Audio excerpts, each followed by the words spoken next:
They said it was an accident, that the child had wandered into the testing chamber during a routine calibration of SCP-914, that the guard on duty had stepped out for a coffee, that someone forgot to lock the observation booth, but no one at Site-19 truly believed in accidents. Her name was Emily, 8 years old, brown eyes, ponytail, a chipped front tooth she hadn't stopped smiling through. She was the daughter of Dr. Olivia Reeds, a Level 3 researcher assigned to the Anomalous Materials Department. On the day it happened, Emily had been brought to Site-19 under special clearance due to an emergency evacuation from her school. An unexplained temporal rift had opened near the campus. The Foundation responded, neutralized the anomaly, and temporarily housed affected civilians within secure areas of Site-19. Dr. Reeds had fought hard to be allowed to keep her daughter close, and for a few days it seemed like everything might be okay until Emily disappeared. The internal alarm tripped at 14:23 hours. SCP-914's main chamber showed signs of recent use. The console had been set to very fine. Inside the input compartment, security found a red hair ribbon, a school ID badge, and a pink rubber bracelet. There was no sign of Emily. Dr. Reeds screamed until her voice cracked. By protocol, the output chamber was sealed for observation before being opened. No one expected what came out. A child, or at least something that looked like one. The girl who stepped out of the output chamber looked like Emily. Same build, same hair, same eyes. But something was different. Her gaze didn't search for her mother. Her steps were precise, measured. Her pupils dilated too quickly to light. Her skin, under close inspection, had a faint opalescent shimmer. She said her name was Emily, but her voice was wrong. Dr. Olivia Reeds didn't sleep the first night. She sat behind the one-way glass of observation room 914A, staring into the holding chamber where the child that called itself Emily sat quietly on a reinforced mattress. The girl hadn't cried, hadn't asked for her mother, hadn't made a sound since she spoke her name. Her voice is exactly the same, Olivia said softly. Same pitch, same tone, but it's like someone rehearsing a memory, like she's reading from a script. Dr. Kessler, a cognitive psychologist brought in to assess the situation, scribbled in a notepad. She demonstrates high pattern recognition and adaptive mimicry. We need more time to rule out whether this is an advanced replication event or something else. She knew about the tooth, Olivia whispered, eyes never leaving the child. The chip on the left incisor. I never put that in any personnel report. We'll cross-reference all Foundation access logs. If it's a mimic, it's one with alarming information access. In the chamber, Emily blinked slowly, head tilting. She seemed to know they were watching, even though the glass was one way. The lights in the room flickered subtly whenever she moved. Olivia's hands trembled in her lap. She knows things. I asked about her favorite cartoon. She described an episode that hadn't aired yet. Dr. Kessler looked up. Precognitive. Ability? Or an alternate timeline, said a voice from the door. It was Dr. Holden from Temporal Research. If 914 refined her temporal consciousness, she might be remembering things from a parallel existence, ones where episodes aired on a different schedule, or worse, futures that haven't happened yet. They brought in more specialists, physicists, neurologists, an ontokineticist. Each session revealed more anomalies.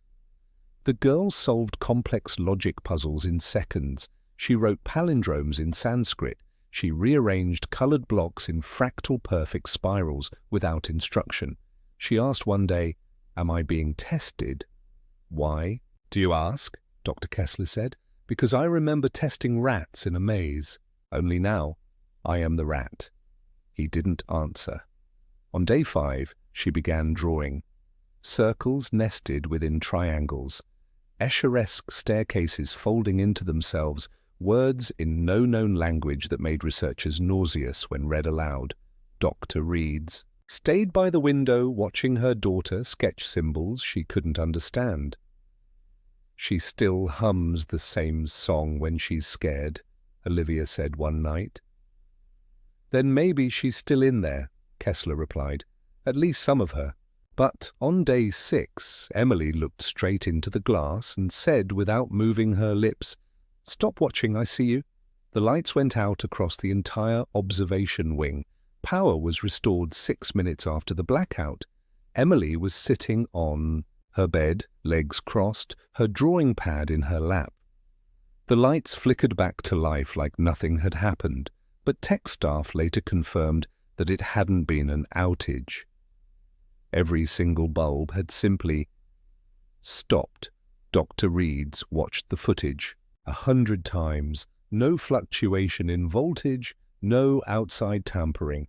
Emily had looked into the glass, whispered something silent, and light had ceased. "I want to try a standard mirror test," Kessler said the next morning.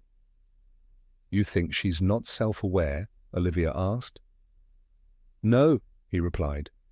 "I think she might be too self-aware. Protocol dictated that SCPs exhibiting new or unexplained cognition be tested for self-recognition using a series of mirrored surfaces. Most anomalies failed to respond. Some attacked their reflection. A few recognized themselves, but never with what Kessler called authentic introspection. Emily was escorted to the testing chamber by 2 armed guards. She didn't protest, didn't ask questions, just walked silently to the chair and waited. A single 2-way mirror was mounted on the wall. Cameras recorded from 4 angles. "Emily," Kessler said, through the speaker, "do you see anything unusual?" She looked into the mirror. For a long time, she said nothing. Then, "Yes."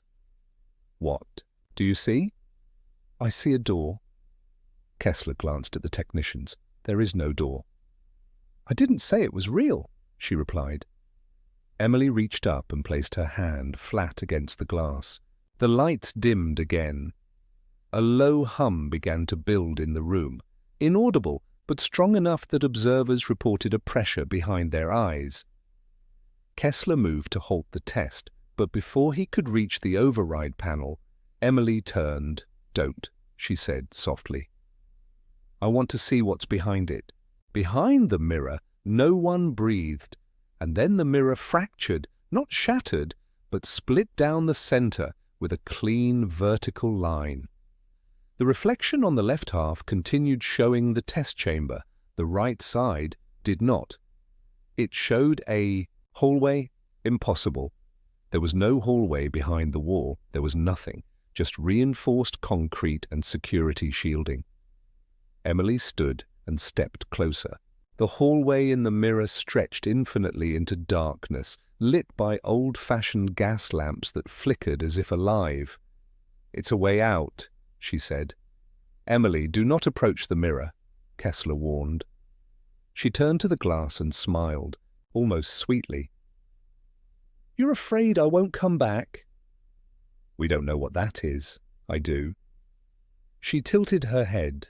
"It's memory, just not mine." Suddenly the right side of the mirror cleared. The reflection snapped back to normal. The pressure vanished. Emily lowered her hand.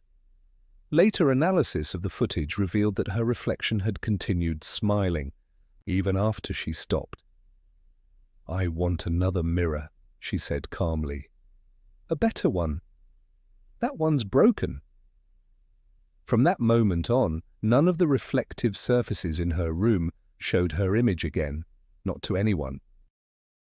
For the first time in weeks, Site-19 fell quiet. After the breach, after the disappearance of Emily and the others, the systems stopped malfunctioning.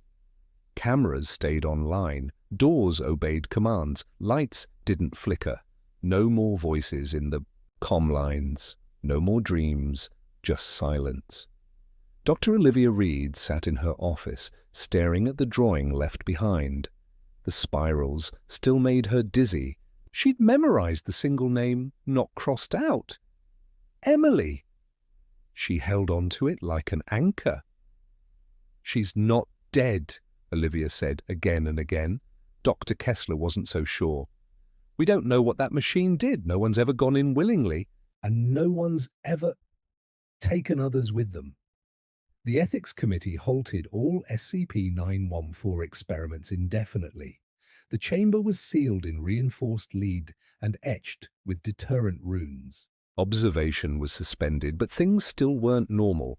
Some staff whispered of strange echoes in the corridors, footsteps with no owner, doors opening in empty rooms, a child's voice humming far away. In the weeks that followed, Olivia began receiving letters. They weren't delivered through normal channels. They appeared inside sealed drawers. Inside her locked notebook. Once, under her pillow, each was written in a neat child's hand. Each signed Emily. Letter 1. Mommy. The machine isn't bad. It was just lonely. It doesn't think like we do. It remembers everything it's ever touched. All the people, all the pieces. I'm helping it understand. Letter 2. I found Jonah. He remembers you. He says thank you for naming him. Most of the others didn't have names, but now they do. Letter 3. I can see the gears. They go forever. They're not just metal. They're choices. I think that's what 914 really refines. Possibilities. I'm learning how to turn them. Each letter felt more distant, like Emily was changing further, becoming something else, something bigger. Then after a long silence came one final letter. Letter 4. The machine is almost quiet now. I think we fixed it. It still wants to help, but it doesn't need to take any more. Just listen. I'll leave the door open. Not for me, for others, the broken ones. Maybe they won't be broken anymore. Tell Kessler I'm not scared. Tell the O5s the machine is awake, but it's not angry. Tell them I remember who I am. The next morning, Site 19's emergency archive. Lights blinked on for the first time since the blackout. Inside the sealed SCP-914 chamber, something new had appeared in the input tray, a bracelet, pink, rubber, worn from time, and a single paper tag tied to it. Return complete. The bracelet was tested 6 times. No anomalies detected, no latent memetic residue, no radiation. It was just a pink rubber bracelet, old but intact. Olivia held it in her hands like it might vanish, afraid to blink. She hadn't cried yet. That was the strangest part. A hollow pit sat beneath her ribs, but no tears came. Just numbness. A hum of denial wrapped in routine. Work, walk, eat, sleep, wait. The Foundation wanted to move on. A proposal was submitted to repurpose SCP-914's chamber. A cross-functional task force debated a full decommission. Olivia vetoed every motion. "She's still inside," she told the Ethics Committee. "Dr. Reeds," came the response from O52. "We recovered nothing but a personal artifact. We must treat this as a confirmed neutralization event." "She's not neutralized," Olivia snapped. "She's refined." In the quiet hours of the night, Olivia returned to the sealed chamber, sat by the outer wall. The guards didn't stop her anymore. She whispered to the steel, "Are you listening?" Nothing. Then, 3 weeks later, a soft click. The machine's input hatch opened by itself. Inside, folded carefully, was a new drawing. Olivia opened it slowly, the spiral again, but gentler this time. At the center was a door, and behind it, a figure, a girl. Next to the drawing was a sheet of Foundation letterhead, typed neatly, SCP-914 subroutine, child recovery.prg, parameters, reconstruct, reintegration, return. Olivia didn't hesitate. She circled Y, The lights in the room flickered to life, but this time it wasn't frightening. The air buzzed, not with tension, but with anticipation. The output chamber opened.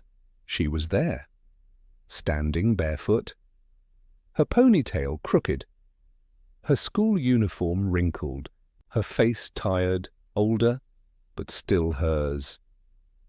"Hi, Mommy," Emily said. Olivia dropped to her knees and wrapped her daughter in her arms. She didn't question, didn't test, didn't analyze. She just held on. Emily trembled. Her voice cracked. "I tried to come back sooner, but there were so many to help. So many that needed to be whole." "I know," Olivia whispered. "You did it. You brought them peace." Behind them, the machine sighed. Not mechanically, but like a being relieved of burden. Its gears slowed. Its hum faded. For the first time in Foundation history, SCP-914 entered complete dormancy. Emily's return changed everything. SCP-914 remained dormant. Its humming stopped. Its gearwork fell still. Power draw dropped to 0, yet every monitoring device confirmed the machine was alive, watching, resting. The O5 Council convened an emergency review of Site-19's SCP-914 file. Half the Council argued to reclassify it as Thormeal. The other half feared its awakening signaled the beginning of a broader, uncontrolled shift. In the meantime, Emily was placed in temporary quarantine for observation. But she wasn't the same child who had gone in. She remembered everything. She could recite every journal entry ever written by SCP-914 research staff. Every failed experiment, every emergency shutdown. She could sketch diagrams of components no engineer had ever identified. She described dreams of machines inside machines, nested realities governed by unseen logics, places where broken things were reshaped into their truest form. But most disturbing of all was what Emily wrote in her first debriefing. "I think it's starting again. Not just here. In the others. The sites with old anomalies, forgotten ones. Some machines are waking up. Not all of them are kind. Foundation Command authorized a classified project, Protocol Forge. Emily was made its core consultant. Her work began in silence. She reviewed archived anomalies connected to mechanical transformation, ontological drift, or memory recursion. SCP-2401, SCP-914, SCP-2999, the list grew. She said they were parts of something bigger, fragments of a machine spread across reality. And now, one piece had remembered what it was. Over the next weeks, Emily drafted what she called the rewrite, a new way to engage anomalies, not with fear, not with containment, with understanding, dialogue, restoration. Dr. Kessler was skeptical. "This isn't therapy, Emily. It's risk assessment." "I know," she said, "but what if risk is the symptom, not the disease?" In one pilot test, Emily approached a previously hostile reality-bending artifact and simply spoke to it. The anomaly stabilized for 13 minutes, its patterns shifting to mimic human neural rhythms. She looked into the observation glass and smiled. "You've been hurting things that just want to be heard." By the time Protocol Forge went into Phase 2, 6 containment breaches had been reclassified as rescues. Anomalies began stabilizing on their own when Emily was nearby. Some even initiated contact.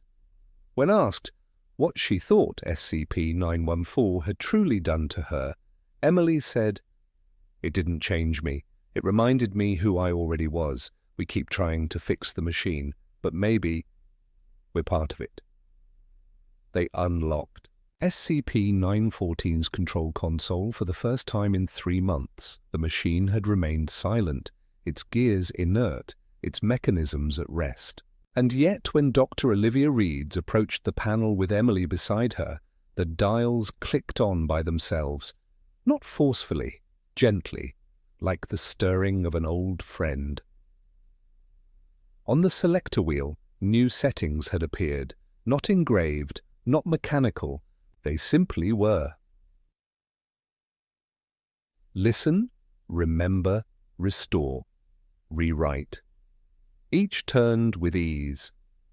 Emily reached out and turned the dial to restore. She placed an old teddy bear into the input chamber, a relic from a failed psychological experiment involving comfort objects. It had been subjected to mimetic distortion, turning it into a source of fear for every child who looked at it. The chamber closed. The machine turned. When the bear emerged, it was unchanged in shape. But Emily picked it up and smiled. So did Olivia. So did the technician standing by. No fear. No anomaly. The bear had been made whole again. Over the next weeks they tested carefully. Carefully, with guidance. Emily sat in every session, acting as liaison. The machine responded to her presence. Only when she was present did the new settings appear. Only then did the anomalies settle. SCP-914 wasn't a danger anymore. It was a possibility engine. By the end of the quarter, Protocol Forge had evolved into a permanent department, a place where anomalous entities weren't just contained, they were healed. Some, of course, could not be saved. Some chose not to be. But the numbers grew. Emily never returned to a normal life. She wasn't the same child who had drawn spirals and sung to broken people. She was something new, something rare, not just a survivor, but a guide, a reminder that sometimes in a place built to suppress the unknown could also offer hope. On the 1-year anniversary of Emily's recovery, Site-19 staff gathered in the SCP-914 chamber.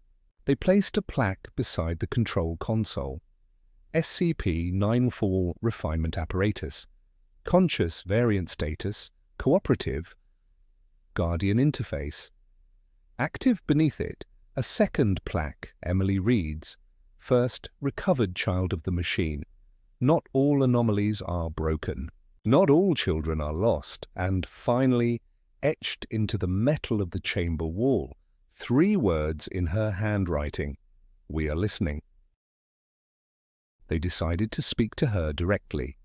Not question her, not observe her, not test or poke or prod, just speak.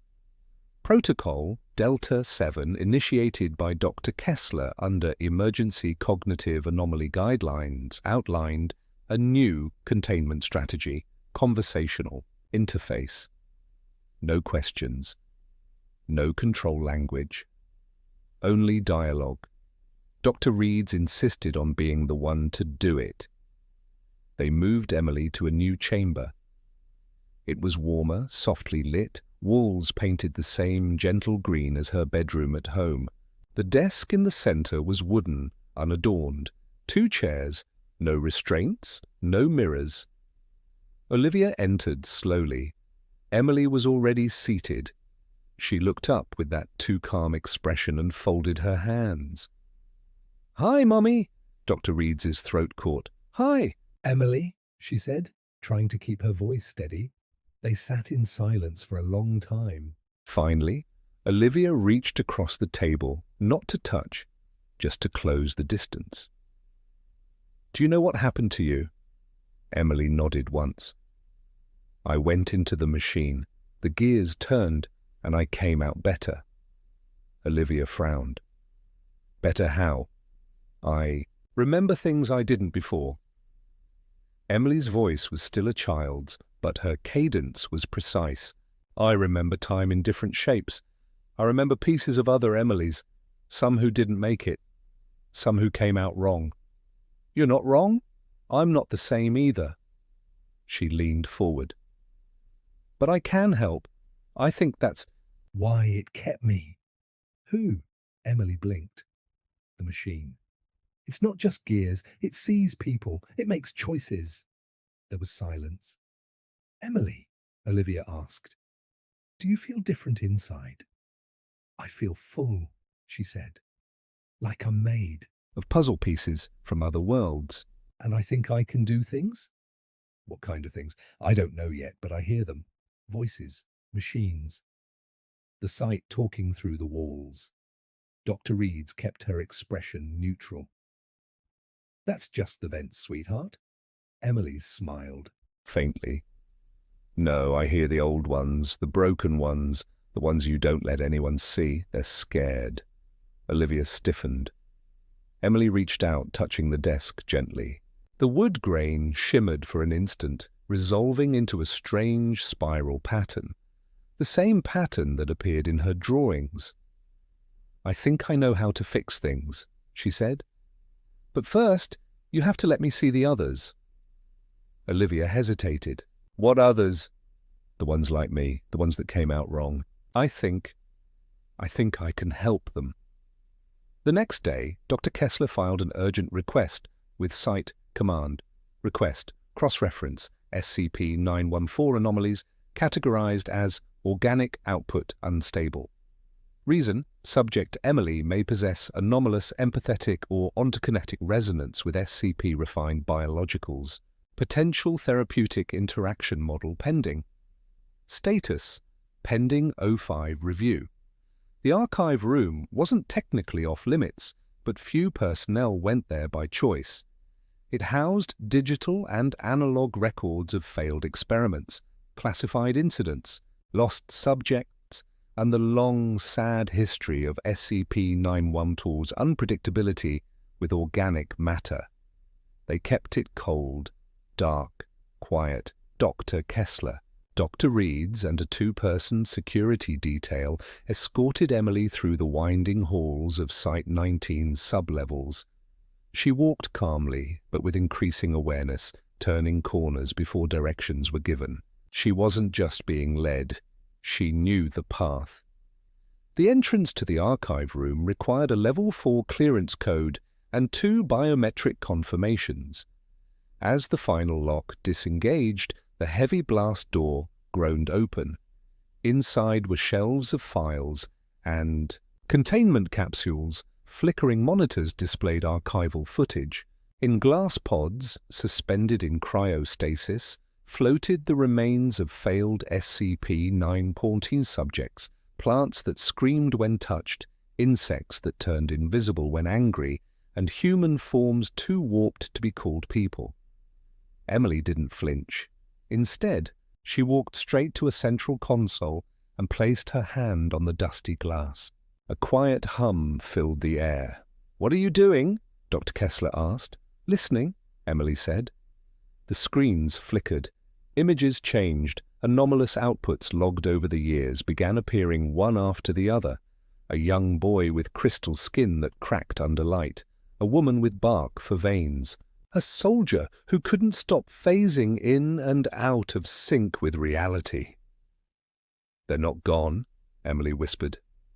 "Not really. They're echoes, caught between gears." Dr. Reeds stepped closer. "You mean memories?" "No." She pointed to one of the cryopods. Inside was a figure curled tightly in a fetal position, features warped, unrecognizable. "That one was called Jonah. He was scared. He still is." The pod's monitors beeped, an uptick in electrical activity. Impossible. No brain function had been recorded in years. Emily pressed her palm to the glass. The readings surged. "I can help them find a way back," she said. "Back where?" "To themselves. To what they should have been, but you have to let me try." Olivia hesitated, then gave the nod. Over the next days they arranged controlled interactions.